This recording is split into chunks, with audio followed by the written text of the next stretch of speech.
everybody. Welcome to the fitness segment of Xavia Fox Talks. I wanted to add fitness to the show because fitness is very important for everyone. Next up is going to be Dre. Fitness became important in my life years ago when my mom, her blood pressure went really high and they thought that she was going to have a stroke. And at that point, I wanted to figure out what actually was high blood pressure. Was it actually hereditary? And how could I avoid it, because my mom and dad had it, and I really wasn't trying to have it. That was not on the agenda. So I read a book that my mother-in-law at the time gave me from a doctor, and I learned that high blood pressure is not really hereditary.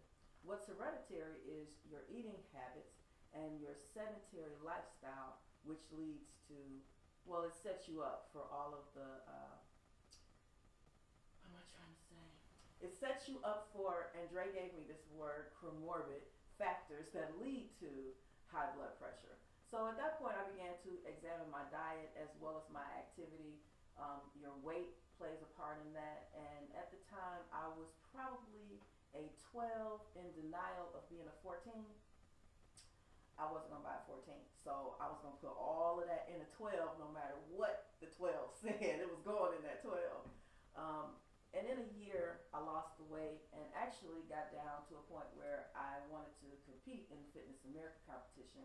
I got down to a size 3, even though I was 147, but muscle weighs more than fat. So fitness, health and fitness became a major part of my life at that point. I've been into holistic health and healing for a long time. And so when deciding to do the talk show, I definitely wanted to incorporate fitness into it.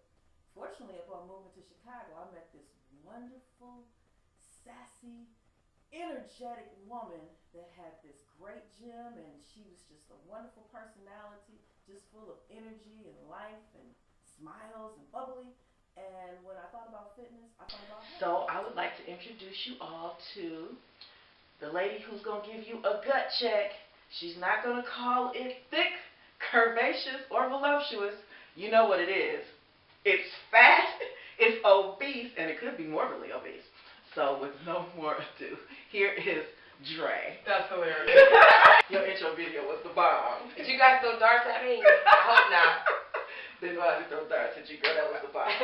And I want to thank you for being a part of the talk show. Absolutely. And I know that you are going to be able to fulfill your mission and help a lot of people achieve their goals and get them back on track with their New Year's resolutions, because actually I've kind of fallen off of mine. I was on the whole yoga thing. Anyway, didn't work out? I said it was. Okay. But you know, fitness is a part of my life. A lot of people say well. Fitness is a part of my life, so I will get back on track, because I can't, once I get to a certain point, I get uncomfortable and I can't stand it anymore. So I'll be out running around the block if I don't have a gym membership yet, something. So tell me, how did you get into fitness? Okay, well, my story is basically when I was in college, you know, all my college people that knew me from college, they laugh at this because I would want someone to take a bus to the cafeteria. I didn't want to walk. So I was very, very sedentary. Running was out of the question. So I actually started getting into fitness after I got married.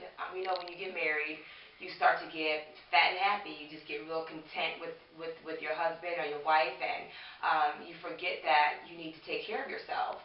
Not only for your spouse, but also for yourself. Definitely. And I totally, even though I wasn't considered fat, I was normally like a 5'6" my whole life. I became a 9'10".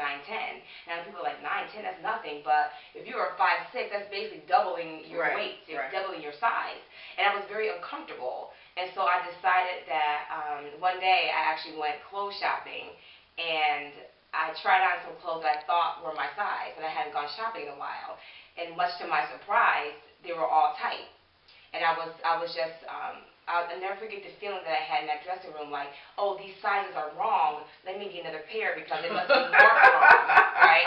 So I was denial. So I go out to get another pair, I come and bring them back in, and they didn't fit.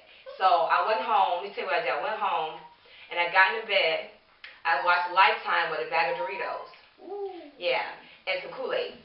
Oh, that's great answer. You know, so I remember this is huge for me. I remember looking at Lifetime. I was watching a TV show and a commercial for the Y. I was living in Raleigh, North Carolina at the time. a commercial for the Y came on, and it just completely took me over. Just at that moment, I just was so into this commercial. Well, they were having step aerobics classes, which I always loved.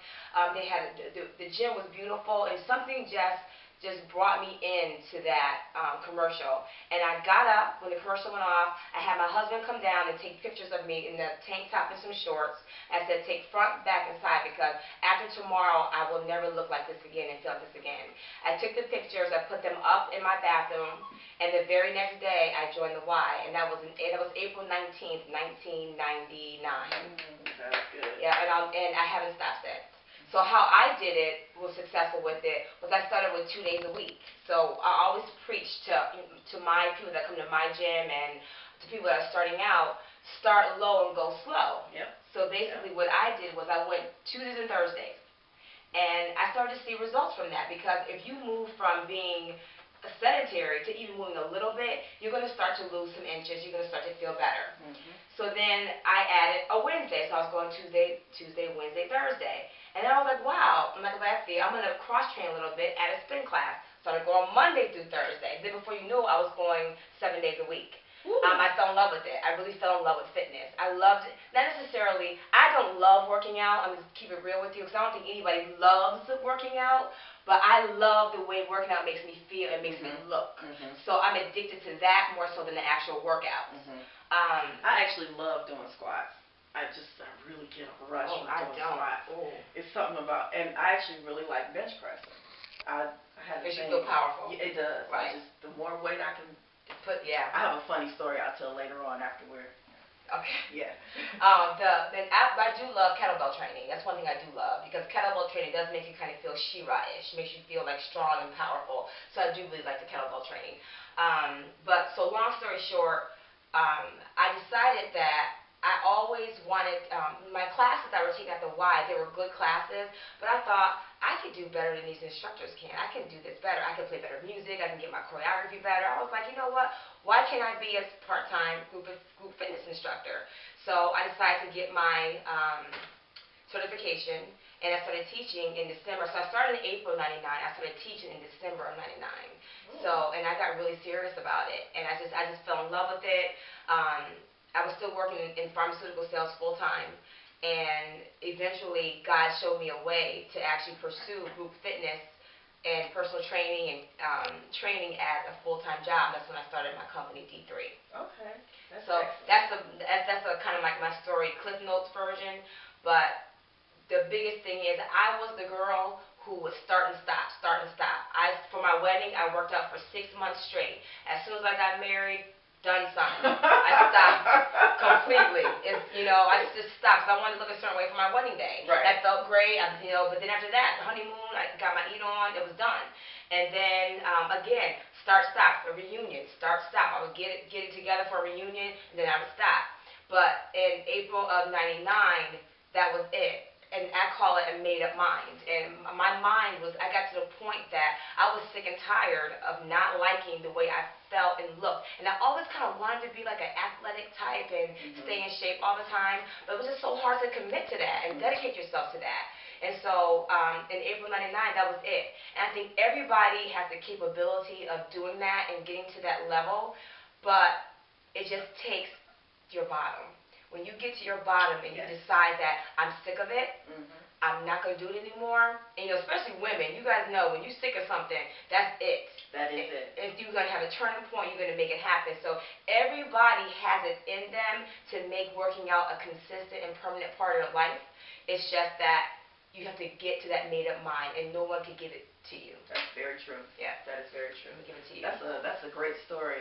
My story was similar. I had to make up my mind that that's what I wanted to do. And I really did. I get a rush out of working out. So when I don't, I actually feel guilty. Yeah. Like I feel so guilty now, Even though what happens is I'm a runner. And you said that you weren't the athletic type in the beginning. I actually have always been athletic. I ran track, I played basketball, volleyball, cheerleading, pom-pom. I did everything that they had to do. I did it. And I really like track. And so with that having been a part of my life for so long, when I did stop, and I think it probably actually did happen around the time I got married. I was married, and then you get caught up with kids and, you know, all that kind of stuff, and you just can't get that whole workout thing into your agenda. No, you just don't want to. Well, you know. That can't. You know what? And you're absolutely right, because actually I was a housewife. Okay. So that's an excuse. I really could have. We're going to talk about that in a minute, too. But, you know, I really could have worked out, but right. I didn't. So, yeah, I gained the weight. And actually, after my husband died, I looked at myself, and I was like, okay, back in the dating thing, but it wasn't so much even dating at that point. Mm-hmm. You know, it was just a matter of he was gone. It was a different life. I looked at myself and didn't like what I saw looking back at me anymore. Yeah. And part of it was dealing with, you know, the grief process. So I threw myself into working out. Right. And it just became, I got so little. I don't like being little. Mm-hmm. You're talking about a 10 was big. I like being right at an 8 or 10. And that's not for everybody. You know, I'm a size 2 right now, and I'm happy. I like myself at this size. It's all with who you are and what you want for yourself. Right. And some people are not. Everybody can't be a size 2. Right. You know, some people need to be a size 14. Some people, because not everybody's bodies are different. Yep. This is the thing. It's not about necessarily the size. It's about your health. Yep. Are you in a healthy range for your BMI and your fat percentage? Is your fat percentage at a percentage that is healthy for you? Exactly. So that makes you a size 14 for your body, and you're a size 14. Exactly. As long as you're healthy. So it's not about the size that you are. It's about your fat percentage and how your body is. If your body is healthy. That's the bottom line. I'm glad we touched on that, because that's actually one of the things that annoys me when you see people, and I'm not going to say any names, but when you see the celebrities and they think they need to be this certain little tiny size, and when you look at them, they look sick. Yeah. You know, that's not where your body is supposed to be. Exactly. You know, and are you really comfortable looking like that? Because even when I was training to compete, I was a size 3, I was 147, I was really healthy, I was 12% body fat.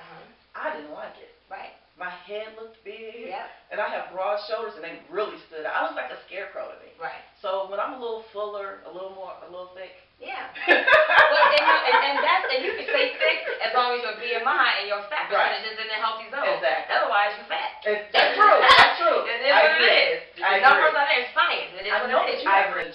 For us yes, today. I do. You know, in my intro video, we talked about me keeping it real on the gut check with Dre, and that's exactly what I plan on doing. That's exactly why I'm looking like this today. I'm coming to you as Dre the trainer. I am very, very serious about training and about nutrition and helping people get healthy and helping people feel the way they really want to feel. And I'm not necessarily talking about an aesthetic look. I'm talking about feeling good about yourself and having high self-esteem and loving what you see in the mirror. And that's why I keep it real with everyone. I keep it real with people in my gym. I keep it real with my family, because to say things like, oh girl, I'm just thick, I'm just voluptuous, I'm just curvy. And I get that, I understand, but the fact of the matter is, we are dying. Americans are dying because we are overeating and we are not moving our bodies. So I really want to touch upon excuses. What are all the excuses for you not to work out on a consistent basis? I also want to talk about how to make working out a permanent and consistent part of your life. And we'll talk about nutrition.